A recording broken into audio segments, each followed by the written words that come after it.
If your 2018-2020 Ford Mustang's battery is dead and the key fob isn't working, don't worry, you can still manually unlock it.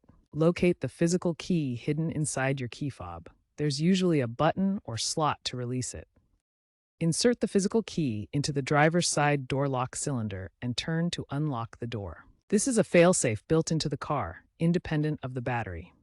Ensure you address the dead battery issue once inside. Modern keyless systems in cars like the Ford Mustang rely entirely on the vehicle's battery for electronic access. When that battery dies, the key fob stops working, and you can't unlock the doors electronically. Knowing the manual unlock method prevents being locked out and saves you from expensive locksmith fees.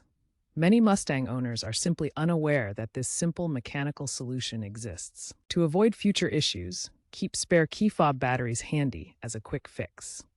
While newer Mustang models may offer digital keys through smartphone apps, the manual method remains a reliable backup for 2018-2020 models. This manual backup is actually required by federal safety standards to ensure you always have access to your vehicle in emergencies.